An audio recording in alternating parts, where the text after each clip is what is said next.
राम राम जी। आज चर्चा का विषय ये रखते हैं कि अनजाने में किए गए अपराध और उनसे पूजा पाठ का ठीक से फल ना मिलना। अब ये एक लाइन में बात मैंने कह दी, व्यक्ति की समझ में नहीं आएगी तो उसको उदाहरण दे के समझना होगा। जैसे हमारे यहाँ जहाँ मैं रहता हूँ वहाँ किसी व्यक्ति ने शिवरात्रि वाले दिन भर ओम नमः शिवाय का जाप कराया 24 घंटे तक, तो इसका परिणाम उन्हें मिलना चाहिए। लेकिन उस उत्सव में जो सजावट हुई बिजली की, वो लंगड़ डालकर बिजली की चोरी से हुई। तो आपने एक तरफ तो पुण्य कर्म किया और दूसरी तरफ चोरी की बिजली का आपने उसमें प्रयोग किया। उसी से ही साउंड सर्विस चली, उसी से प्रकाश हुआ। तो जो व्यक्ति बिजली की चोरी करेगा उसका पैसा रोग में लगेगा और कोर्ट कचहरी में लगेगा। आप देख लो, किसी के घर में भी जो व्यक्ति कर्ज में है, जो व्यक्ति बीमारी में बहुत पैसा लगा रहा है, कर्ज उतर ही नहीं रहा है, उससे पूछो क्या तुम बिजली की चोरी करते हो, तो वो बिजली में कहीं ना कहीं हेरा फेरी करता है। तो जाने अनजाने आप बिजली की चोरी मत करिए। अगर आप बिजली की चोरी करेंगे तो कर्जा आपके सर पे से ख़त्म होगा ही नहीं। कहीं ना कहीं कोई ना कोई बीमारी में पैसा लगता रहेगा और कर्ज ख़त्म नहीं होगा। तो आपने चोरी की बिजली से अगर आपने दिवाली पे सजावट की तो भी आपके लिए कोई लाभ नहीं है, आपके पुण्य सब बेकार है। और आपने घर में कोई उत्सव किया, जनरेटर लगाओ, जहाँ आप इतना खर्चा कर रहे हो जनरेटर से लाइट लो। चोरी की लाइट मत करिए। अगर आप ये अनजाने में अपराध है, आपको पता ही नहीं है कि आपसे अपराध हो गया, तो इस तरह के अपराधों से आपको बचना है। अगर ये कर चुके हो तो क्या करो, अपने इसको ठीक करने के लिए, मंगल को ठीक करने के लिए चींटियों को भोजन कराओ।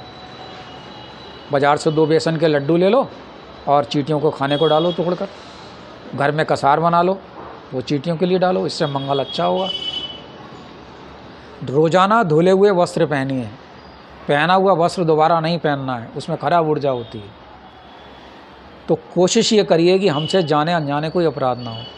आप मान लो जा रहे हैं, कुतुब खाना जा रहे हैं, मान लो कहीं भी जा रहे हैं, कोई पूछ रहा कहाँ जा रहे हो, तो आपने कह दिया कहीं नहीं। आप फ़ोन पे बात कर रहे हैं, पूछा कहाँ हो, वो दूसरे का पता बता दिया, तो ये जाने अनजाने वाले अपराध हैं। आपको पता ही नहीं कि आप अपराध कर रहे हैं, तो उससे पूजा पाठ में आपको लाभ नहीं होता है। तो कोशिश ये करिए कि अगर आप कोई भी धार्मिक कृत्य करें तो उसमें बिजली की चोरी ना करें। ठीक। अब एक दूसरा उदाहरण दे रहे हैं। आपने बहुत पुण्य के काम करे और किसी ऐसे व्यक्ति का अन्न खा लिया जो गलत तरीके से पैसा पैदा कर रहा है, तो जैसा खाओगे अन्न तैसा उपजेगा मन। ये हमारे यहाँ एक कहावत है, एक लाइन में बता दिया, जैसा खाओगे अन्न तैसा उपजेगा मन। दूषित अन्न खाओगे, बाज़ार से आप ऑर्डर कर करके मंगा रहे हो, कोई भी चीज़ बाज़ार से ऑर्डर करके मंगा रहे हो, तो जो भोजन बनाने वाला है वो स्वच्छ अवस्था में बना रहा है या मलेच्छ अवस्था में बना रहा है। अगर आप वो अन्न खाएंगे तो आप पे फ़र्क पड़ेगा। इसलिए बाज़ार से मंगाए हुए अन्न को यथासंभव छोड़ दो। अपने घर में पका हुआ भोजन खाओ जिसे स्वच्छता के साथ बनाया गया हो। अगर आप बाज़ार के दिए हुए अन्न खाओगे तो दूसरा आदमी अगर दूषित तरीके से बना रहा तो सुबह 11 बजे सो के उठोगे और नहाने का मन नहीं करेगा, घर में मलेच्छता बढ़ जाएगी, धन की कमी बढ़ जाएगी।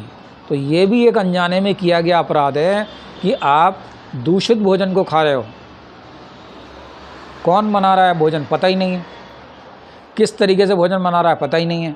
तो आप घर में भोजन बनाएं, जैसे चाय बनाएं तो भगवान का नाम लेके बनाएं, चीनी पत्ती डालें कहें हरिओम, दूध डालें तो बोलें हरिओम, और जब पिएं तो कहें हरिओम, हे प्रभु मैं भोजन ग्रहण कर रहा हूँ, ये आपको प्राप्त हो।